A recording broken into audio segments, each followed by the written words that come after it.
Thank you very much. Thank you.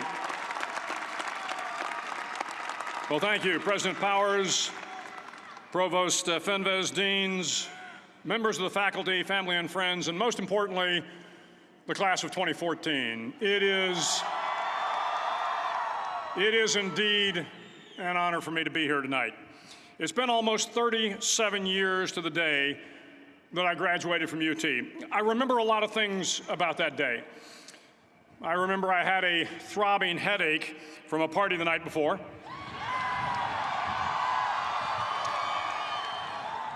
I remember I had a serious girlfriend, who I later married.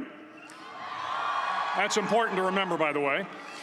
And I remember I was getting commissioned in the Navy that day. But of all the things I remember, I don't have a clue who the commencement speaker was, and I certainly don't remember anything they said.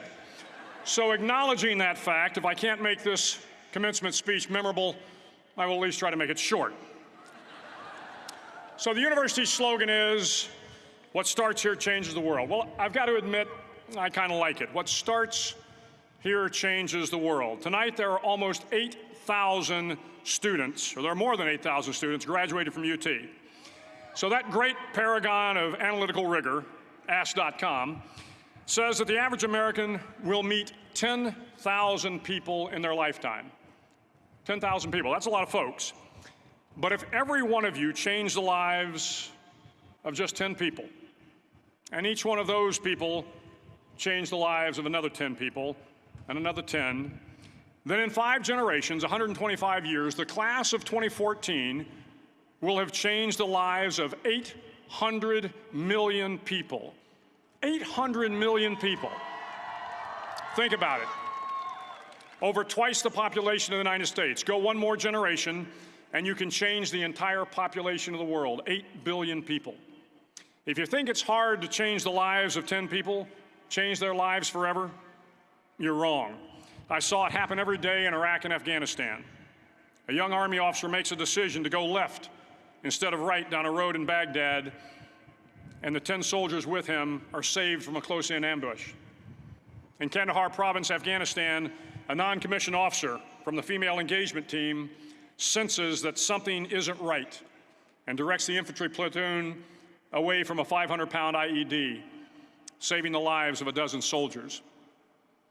But if you think about it, not only were those soldiers saved by the decisions of one person, but their children were saved, and their children's children. Generations were saved by one decision, one person. But changing the world can happen anywhere, and anyone can do it. So what starts here can indeed change the world. But the question is, what will the world look like after you change it? Well, I'm confident that it will look much, much better. But if you'll humor this old sailor for just a moment, I have a few suggestions that may help you on your way to a better world. And while these lessons were learned during my time in the military, I can assure you that it matters not whether you ever served a day in uniform. It matters not your gender, your ethnic or religious background, your orientation, or your social status. Our struggles in this world are similar, and the lessons to overcome those struggles and to move forward, changing ourselves and changing the world around us, will apply equally to all. I've been a Navy SEAL for 36 years, but it all began when I left UT for basic SEAL training in Coronado, California. Basic SEAL training is 6 months of long, torturous runs in the soft sand, midnight swims in the cold water off San Diego, obstacle courses, unending calisthenics, days without sleep, and always being cold, wet, and miserable. It is 6 months of being constantly harassed by professionally trained warriors who seek to find the weak of mind and body and eliminate them from ever becoming a Navy SEAL. But the training also seeks to find those students who can lead in an environment of constant stress, chaos, failure, and hardships. To me, basic SEAL training was a lifetime of challenges crammed into 6 months. So here are the 10 lessons I learned from basic SEAL training that hopefully will be of value to you as you move forward in life. Every morning in SEAL training, my instructors, who at the time were all Vietnam veterans, would show up in my barracks room, and the first thing they'd do was inspect my bed. If you did it right, the corners would be square, the covers would be pulled tight, the pillow centered just under the headboard, and the extra blanket folded neatly at the foot of the rack. It was a simple task, mundane at best, but every morning we were required to make our bed to perfection. It seemed a little ridiculous at the time, particularly in light of the fact that we were aspiring to be real warriors, tough, battle-hardened SEALs. But the wisdom of this simple act has been proven to me many times over. If you make your bed every morning, you will have accomplished the first task of the day. It will give you a small sense of pride, and it will encourage you to do another task, and another, and another. And by the end of the day, that one task completed will have turned into many tasks completed. Making your bed will also reinforce the fact that the little things in life matter. If you can't do the little things right, you'll never be able to do the big things right. And if by chance you have a miserable day, you will come home to a bed that is made, that you made. And a made bed gives you encouragement that tomorrow will be better. So if you want to change the world, start off by making your bed. During SEAL training, the students are all broken down into boat crews. Each crew is 7 students, 3 on each side of a small rubber boat, and 1 coxswain to help guide the dinghy.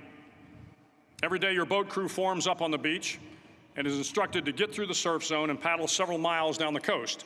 In the winter, the surf off San Diego can get to be 8 to 10 feet high, and it is exceedingly difficult to paddle through the plunging surf unless everyone digs in. Every paddle must be synchronized to the stroke count of the coxswain. Everyone must exert equal effort, or the boat will turn against the wave and be unceremoniously dumped back on the beach. For the boat to make it to its destination, everyone must paddle.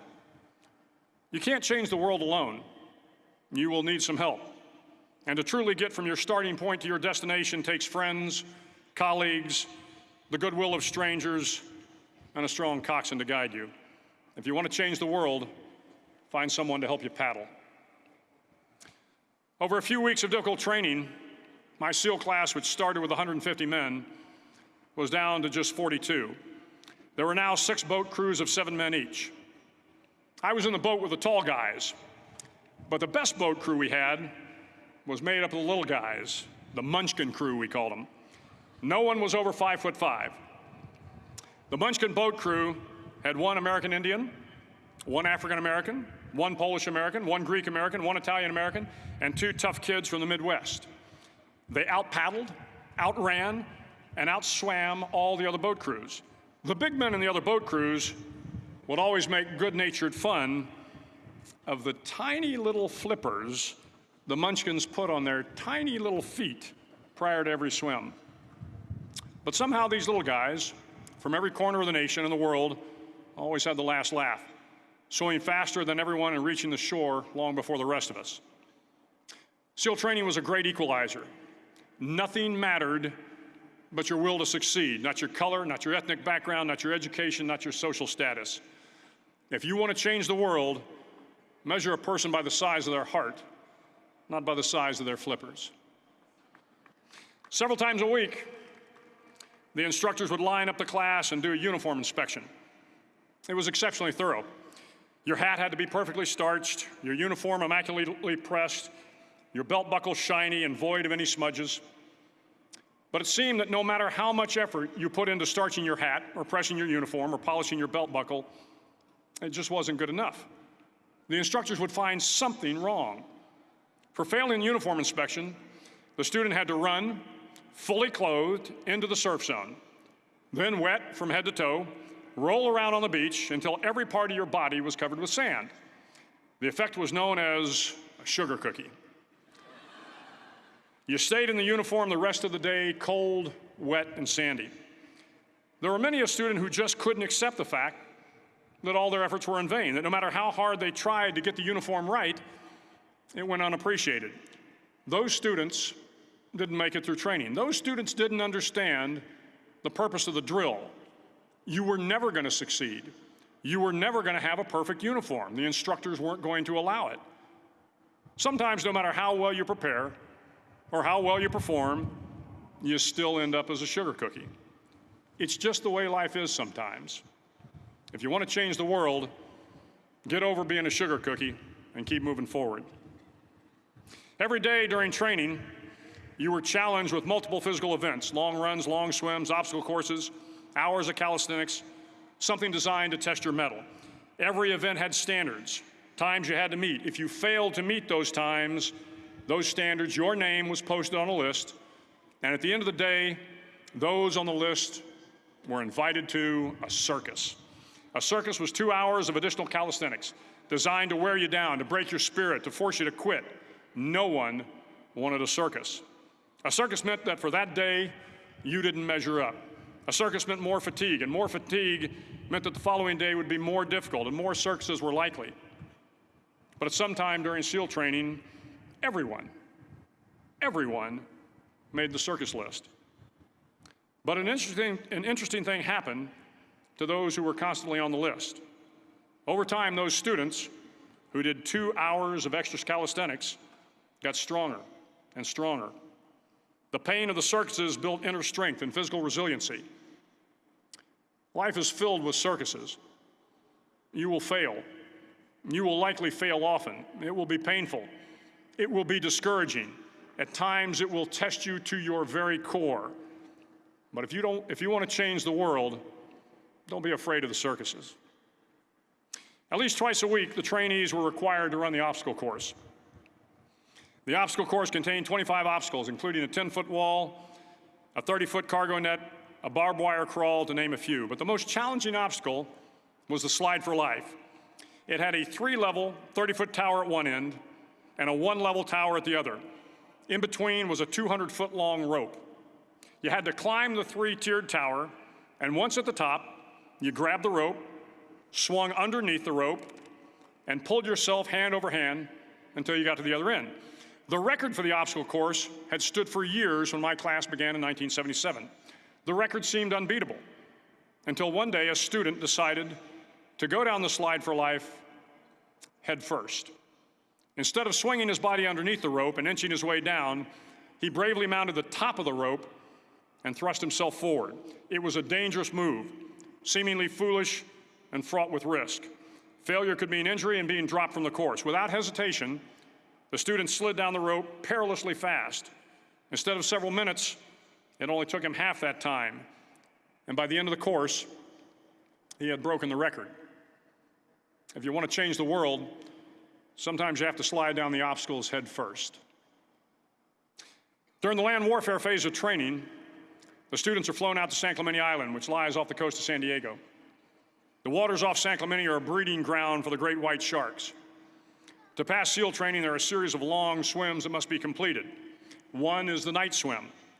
Before the swim, the instructors joyfully brief the students on all the species of sharks that inhabit the waters off San Clemente. They assure you, however, that no student has ever been eaten by a shark, at least not that they can remember. But you are also taught that if a shark begins to circle your position, stand your ground. Do not swim away. Do not act afraid. And if the shark, hungry for a midnight snack, darts towards you, then summons up all your strength and punch him in the snout, and he will turn and swim away. There are a lot of sharks in the world. If you hope to complete the swim, you will have to deal with them. So if you want to change the world, don't back down from the sharks. As Navy SEALs, one of our jobs is to conduct underwater attacks against enemy shipping. We practice this technique extensively during training. The ship attack mission is where a pair of SEAL divers is dropped off outside an enemy harbor and then swims well over 2 miles underwater, using nothing but a depth gauge and a compass to get to the target. During the entire swim, even well below the surface, there is some light that comes through. It is comforting to know that there is open water above you. But as you approach the ship, which is tied to a pier, the light begins to fade. The steel structure of the ship blocks the moonlight. It blocks the surrounding street lamps. It blocks all ambient light. To be successful in your mission, you have to swim under the ship and find the keel, the center line, and the deepest part of the ship. This is your objective. But the keel is also the darkest part of the ship, where you cannot see your hand in front of your face, where the noise from the ship's machinery is deafening, and where it gets to be easily disoriented, and you can fail. Every SEAL knows that under the keel, at that darkest moment of the mission, is a time when you need to be calm, when you must be calm, when you must be composed, when all your tactical skills, your physical power, and your inner strength must be brought to bear. If you want to change the world, you must be your very best in the darkest moments. The 9th week of training is referred to as Hell Week. It is 6 days of no sleep, constant physical and mental harassment, and one special day at the Mud Flats. The Mud Flats are an area between San Diego and Tijuana where the water runs off and creates the Tijuana Sloughs, a swampy patch of terrain where the mud will engulf you. It is on Wednesday of Hell Week that you paddle down to the Mud Flats and spend the next 15 hours trying to survive this freezing cold, the howling wind, and the incessant pressure to quit from the instructors. As the sun began to set that Wednesday evening, my training class, having committed some egregious infraction of the rules, was ordered into the mud. The mud consumed each man till there was nothing visible but our heads. The instructors told us we could leave the mud if only 5 men would quit.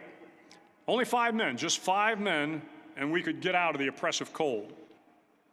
Looking around the mud flat, it was apparent that some students were about to give up. It was still over 8 hours till the sun came up. 8 more hours of bone-chilling cold. The chattering teeth and the shivering moans of the trainees were so loud, it was hard to hear anything. And then one voice began to echo through the night. One voice raised in song. The song was terribly out of tune, but sung with great enthusiasm. One voice became 2, and 2 became 3, and before long, everyone in the class was singing. The instructors threatened us with more time in the mud if we kept up the singing, but the singing persisted. And somehow the mud seemed a little warmer, and the wind a little tamer, and the dawn not so far away.